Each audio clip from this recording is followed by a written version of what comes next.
Put your glasses on, girl.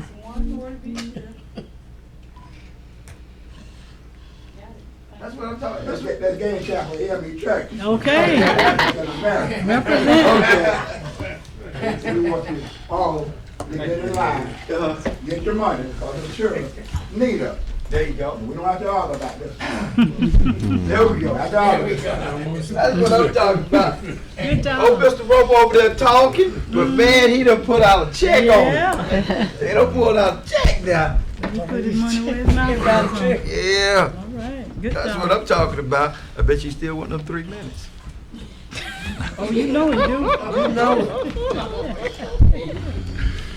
That was your 3 minutes, right? No, I ain't done with 3 minutes. That was on the mayor. But you know, we have had a wonderful council meeting last year. A wonderful meeting. And now we're going into the new year. And we want to live each day like it's our last day. Doing all the good we can do. Helping all the people we can as we go through life.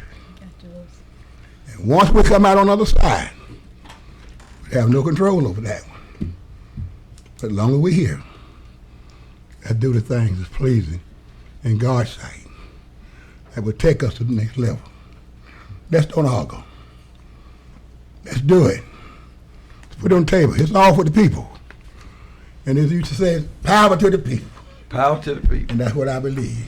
Y'all almost had my slogan I there. believe that for the last 50 years that I've been struggling here. And I've got no past under Mayor Tony Paul than any mayor I've served under. I've got more done of things that I see need for this total community. We didn't come here as a black commissioner. We came here as a mayor and commissioner for the total community to give service, not to be partial, but to do it right, do it quick. We moving on. Thank you very much, man. Thank you. 3 minutes. Mayor Pro Tem. That's his 3 minutes. That's his 3 minutes. Mayor Pro Tem, any comments? The only thing I want to say, I'm going to fuss a little bit. 3 minutes. Okay. About us. We got a lot of streets need striping. Okay. Like Cherry Street down there. You can't even tell what side you're on. But yet we come up here and do parking lots and stripe them. And those people don't, you park in parking lots and drive in driveways. But I'd like to see us do some more on the streets before we do these parking lots. Of course, we got about all of them done now. And that's my 3 minutes. Okay. Thank you very much. Make a note of that for me. Yes, they are going to start with the street striping here shortly. It just was a time issue to get the parking lots first versus the streets, but they're going to take care of those as well. Okay. Outstanding. And we'll let y'all know where they're at. Commissioner Pearson. Thank you, Mayor. I just have a couple of comments. I like to, first of all, thank the Eastside Baptist Church pastor who came, Pastor Colson. And I'd just like to commend him and his wife for that group that they have called to care. I worked for several years with DFACS in the foster care, with the foster care program, and I've seen a lot of children who have been displaced due to being in foster care. So my heart goes out to them for the work that they do. That's a great work that they are doing, and I just really commend them. It just got to be to the point for me that it was too stressful. I couldn't deal with seeing babies being taken away from their moms or dads or whatever, for whatever reason. But I just commend them. The other thing is that I like to say, as we come to the end of February, we are mindful that February is recognized as Black History Month. So I'd just like to take this opportunity to say that we are very thankful. I'm very thankful for all of the contributions that have been attributed by African Americans to our country to help make this country to be a great place. Lastly, if you are not having anywhere to fellowship on March the 5th, I think that's the correct date, it's coming up Sunday, at Shiloh Missionary Baptist Church, we are having Family and Friends Day. So I'd just like to invite the citizens of Douglas who are free on that date to come out and fellowship with us. Mayor, and that's all I have. I'm just thankful and grateful to God that everything is as well as it is. Outstanding. Thank you for the shortness. Mr. Gow. My turn. I don't mind the preach standing there now. I know that. Three minutes. As everyone recalls, we talked last, we approved the SPLOS, and my understanding is the county commission has also approved it, so now it goes before the voters. But I would just like to extend my gratitude to our Douglas Coffee County Parks and Recreation Board for the work that they have put in on behalf of our children and our community to try to get these things lined up so we as a governing body could look at them. I'd like to recognize LeGrand Roberts, who's the chairman of that of the board. We got Sid Adams, Michael Brown, Coach Randy Garrett from the high school, Pastor Ruben Spate, Missy Givens, Gerald Bazell, Darnell Sieg, and Heather Butler, and of course, not the least of which, Commissioner Kentahewan Durham is on there, helping us and making sure that we're represented, and of course our director, Stevie Young, and last but not least, our county commission representative who's currently serving as chairman, Oscar Polk. I think all those ladies and gentlemen have done a great job for our community, making sure that our children are remembered and that we're trying to have a good facility for them and in our community to use. I'd also like to thank the commission, the rest of the county commission, Johnny Wayne Jowers, A.J. Dovers, Charles Dean, Jimmy Kitchens, for their involvement and support. And of course, our city manager, Terrell Jacobs, and Wesley Vickers from the county, the administrator over there, and Jacob Lott, who's helped draw up some of the plans and to kind of help us get a visual on what we wanted to do. They've all played a big role in this, and I hope that we can continue that progress and the voters do vote for approve this worthy project. I'd also like to extend thanks to the ladies and gentlemen at Westside Elementary School. This past Friday night, they sponsored a Princess and Me dance where several of us were able to get out with our daughters. Like to extend my gratitude and my admiration to all the fathers, uncles, grandpas, brothers, cousins, and any other men who were out there who just care about these young women. You know, as a father, sometimes you don't see it. You know, I didn't grow up with sisters. You know, of course, like y'all, you know, you have a mother, but it's a little bit different. But as I get older, I understand how important it is that we build our daughters' self-esteem and their sense of self-worth. And it was just a good time and a good opportunity for us to get out there. And there was a lot of us were uncomfortable getting out on that dance floor, but they were there because they loved those girls. And I just like to extend my appreciation to all this and made that possible. Outstanding. Good. Commissioner McNeil? Yes, thank Oh, excuse me. Commissioner Gowan, you want to give us a demonstration of your We'll hold up. I'll do that at the same time you demonstrate your singing skills. I think I'm going to step out on that one too. I'll leave the room there. Thank you, Mayor.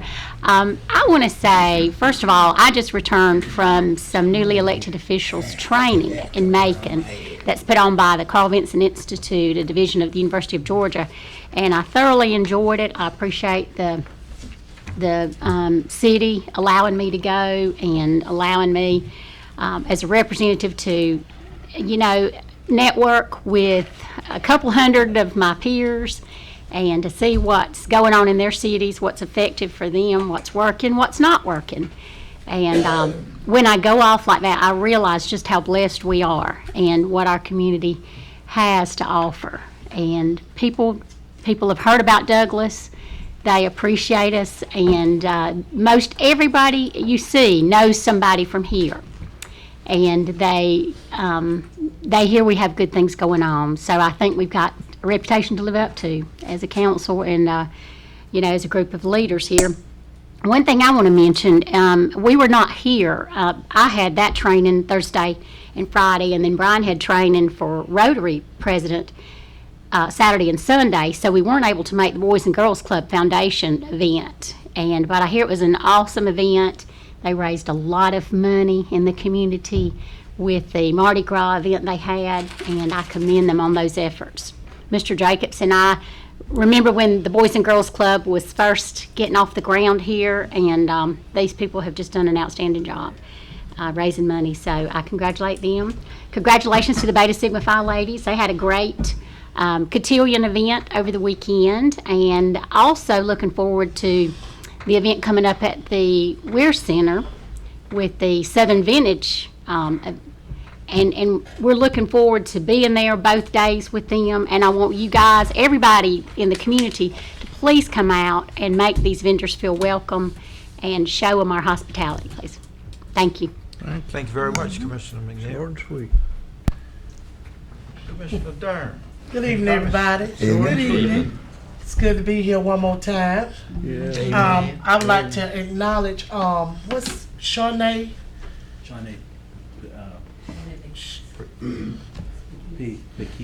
Bakis, the daughter of Sandra Green and Derek Green, and the granddaughter of Pastor Rudy Porter. She went to state for the Boys and Girls Club to represent the Douglas Boys and Girls Club, and she won state. And that's a $7,000 scholarship. Very good. And she Yes. also received one from South Georgia College, $2,000. And she's also going to compete regional to represent the state of Georgia, which will be in Atlanta too. So our hats go off to her also with that. And I had some citizens to call me about the junk drop off day. When is the next day for that? March the 4th. Please, oh, that's coming up soon. That's this Saturday. And it's gonna be at the Pole Yard. Yes, correct. At the Pole Yard. Right. Okay, also that. And I just want to make this disclaimer. If you are a citizen, if you have any problems, please call me at 912-592-9747. Our public works had been, Jacob Locke was over our public works. And then we got Mr. Anthony that's over public works now. And it was a few citizens that had called me.